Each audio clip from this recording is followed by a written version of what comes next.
हे प्रभु, जल्दी से राजा का विवाह हो जाए ताकि मुझे राजा के शादी में ढेर सारा धन मिल जाए।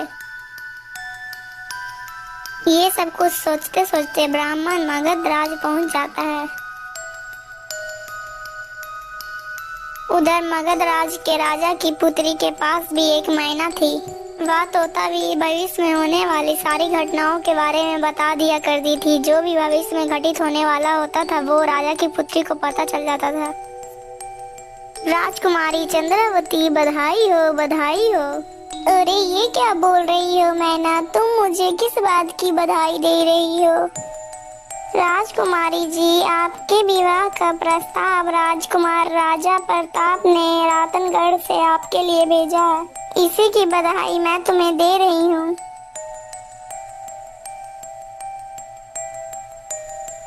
हे ब्राह्मण देव, मुझे तुम्हारे राजा का प्रस्ताव स्वीकार है। जाकर अपने राजा से कहो कि वो जल्दी से अब बारात लेकर आए। ब्राह्मण जल्दी से जाकर राजा को ये खुशखबरी सुनाता है। फिर राजा रूपसेन और चंद्रावती का विवाह हो जाता है। तो फिर चंद्रावती उस मैना को भी यहाँ ले आती है।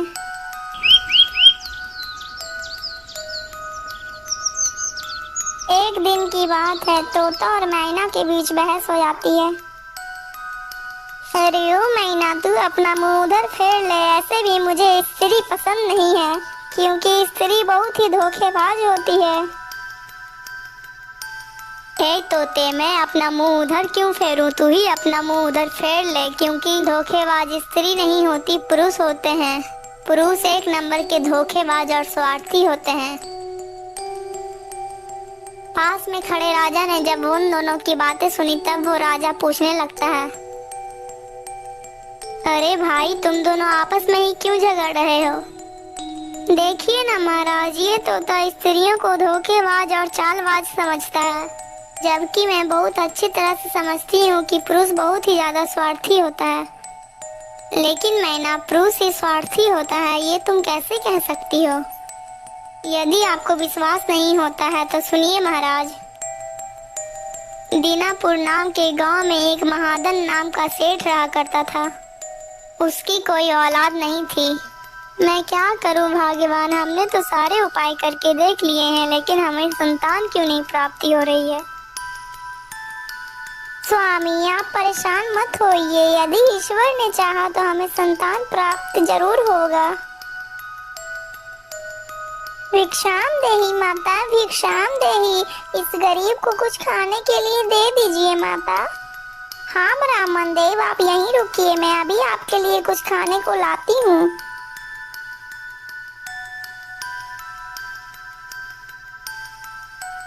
यह लीजिए ब्राह्मण देव।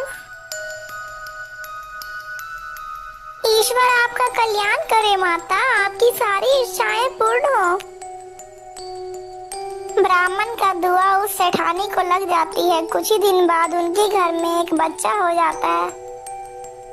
धीरे धीरे वो बच्चा बड़ा हो रहा था। सेठ और सेठानी उस बच्चे को बहुत ही ज्यादा लाड प्यार करते थे, जिसके कारण वो बहुत ही ज्यादा बिगड़ गया था। अरे बिरजू, अब इक्का की चाल है, अब तू इसे काट कर तो दिखा। तोला राम ऐसे ही शराब पीता और जुआ खेलता। वह धीरे धीरे अपने पिता का पैसा ऐसे ही बहा रहा था। एक वक्त ऐसा आया कि उसके पास एक भी कुछ खाने के लिए पैसे नहीं बचे। हाय हाय, अब मैं क्या करूं? अब मैं कहां से लाऊं पैसे? जो धन था उसने तो मैंने सारा लुटा दिया। अब मैं क्या करूं? चलो अब ऐसा करता हूं कि बाहर जाकर सबको बेवकूफ बनाकर पैसे लेकर आता हूं।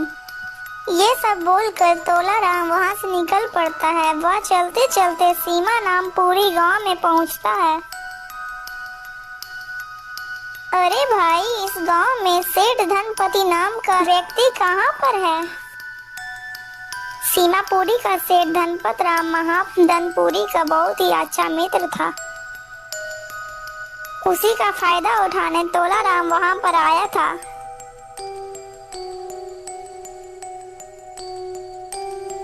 अरे कोई है घर पर? मुझे धनपत राम से मिलना है। हाँ हाँ, मैं हूँ। कौन हो आप और आपको किससे मिलना है? मेरा नाम तोला राम है और मैं ईलापुर का महाजन सेठ का बेटा हूँ। मुझे आपके पिता से मिलना है। तोला राम झूठ मूठ की कोई मनगढ़ंत कहानी बनाकर सेठ धनपत राम को उल्लू बना देता है। अरे पुत्र, तुम किसी भी बात की टेंशन मत लो। तुम जैसे सेठ धनपत राम के बेटे हो वैसे ही मेरे ही बेटे हो। तुम्हें जब तक यहाँ रहना है तुम रह सकते हो, या तुम्हारा ही घर है। सेठ उस तोला राम की झूठी कहानी को सुनकर उसे सच मान लेता है और वो उसे अपने ही घर में रख लेता है। दोस्तों, इस वीडियो का पार्ट 3 देखने के लिए हमारे वीडियो को लाइक करके चैनल को सब्सक्राइब कर दीजिए। और हाँ दोस्तों, अगर आपको ये वीडियो अच्छी लगी तो प्लीज़ कमेंट जरूर कीजिएगा और इसकी पहले की वीडियो हमारे चैनल में है, आकर जरूर देखिएगा।